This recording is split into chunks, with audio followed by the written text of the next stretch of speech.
We provide you the platform to turn your dreams into reality. Give wings to your aspirations with KR Mangalam University. Bharat और पाकिस्तान के बीच एक बार फिर DGMO स्तर पर बातचीत होनी है। दोनों देशों के बीच सीमा पर तनाव कम करने को लेकर बातचीत होगी। भारतीय सेना के DGMO lieutenant general Rajiv Ghai ने प्रेस ब्रीफिंग में ऑपरेशन सिंदूर को लेकर जानकारी भी दी थी। यह प्रेस ब्रीफिंग तीनों सेनाओं भारतीय सेना, भारतीय नौसेना और भारतीय वायुसेना की ओर से की गई थी, जिसमें भारत के DGMO lieutenant general Rajiv Ghai ने पाकिस्तान के कई झूठ से न केवल पर्दा उठाया बल्कि यह भी बताया कि ऑपरेशन सिंदूर में 100 से अधिक आतंकवादी मारे गए। आखिर कौन है राजीव घई जिनके सामने पाकिस्तान सीज फायर के लिए गिड़गिड़ाया? उसके बाद से भारतीय सेना के डीजीएमओ सुर्खियों में। आपको बताते हैं डीजीएमओ राजीव घई कौन है। भारतीय सेना में director general of military operations यानी कि डीजीएमओ का पद काफी महत्वपूर्ण होता है। वर्तमान में lieutenant general Rajiv Ghai DGMO हैं। Rajiv Ghai Indian military academy Dehradun के पूर्व छात्र हैं, जहां उन्होंने अपनी मिलिट्री शिक्षा पूरी की।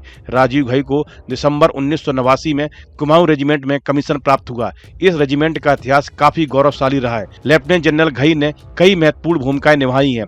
25 अक्टूबर 2024 को लेफ्टिनेंट जनरल राजीव घई ने डीजीएमओ का पद संभाला। इससे पहले घई जम्मू कश्मीर में आतंक विरोधी अभियानों में अहम भूमिका निभाई। वह लगभग 1.5 साल तक श्रीनगर में चिनार कोर्स में 15वीं कोर के जनरल ऑफिसर कमांडिंग में रहे। इस दौरान उन्होंने नियंत्रण रेखा की सुरक्षा और घाटी में आतंकी नेटवर्क को नष्ट करने में अहम योगदान दिया। पहलगाम आतंकी हमले के बाद शुरू किए गए ऑपरेशन सिंदूर की रणनीति बनाने और लागू करने में लेफ्टिनेंट जनरल घई की अहम भूमिका रही। इस ऑपरेशन में भारत ने पाकिस्तान और पीओके में 9 आतंकी ठिकानों को नष्ट किया, जिसमें 100 से अधिक आतंकवादी मारे गए। Director general of military operations यानी कि डीजीएमओ एक सीनियर आर्मी अधिकारी को बनाया जाता है, जो मिलिट्री प्लानिंग और बॉर्डर ऑपरेशन का काम करता है। भारत में आमतौर पर यह पद लेफ्टिनेंट जनरल को दिया जाता है, जो इस वक्त राजीव घई हैं। वहीं मेजर जनरल काशिफ अब्दुल्ला पाकिस्तान के डीजीएमओ हैं। डीजीएमओ का काम होता है कि वह दूसरे देशों के डीजीएमओ के साथ सीधे कांटेक्ट में रहे, ताकि कभी दो देशों के बीच होने वाले संघर्ष को मैनेज और खत्म किया जा सके। जब दो देशों के बीच किसी तरह का तनाव होता है तो डीजीएमओ को सबसे पहले कांटेक्ट किया जाता है। बात भारत और पाकिस्तान की करें तो दोनों देशों के डीजीएमओ पहले से ही हॉटलाइन के जरिए एक दूसरे से बातचीत करते रहे हैं। सीधे बातचीत करने से पहले किसी तरह की गलतफहमी की गुंजाइश नहीं रहती। डीजीएमओ का चयन भारतीय सेना में एक कठिन और पारदर्शी प्रक्रिया के माध्यम से होता है। डीजीएमओ का पद एक 3 स्टार लेफ्टिनेंट जनरल रैंक के अधिकारी का पद है।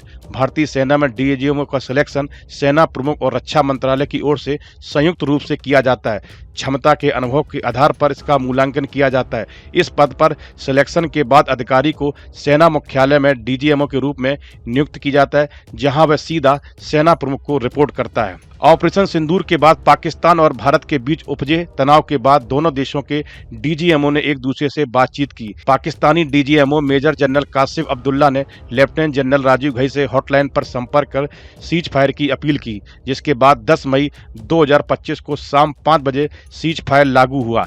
11 मई को घई ने तीनों सेनाओं के अन्य वरिष्ठ अधिकारियों के साथ मिलकर ऑपरेशन सिंदूर पर प्रेस कॉन्फ्रेंस की और पाकिस्तान की ओर से भारतीय सेना और भारत को लेकर फैलाए जा रहे झूठ से पर्दा हटाया। इस वीडियो में फिलहाल इतना ही। आप बने रहिए न्यूज नेशन के डिजिटल प्लेटफॉर्म के साथ।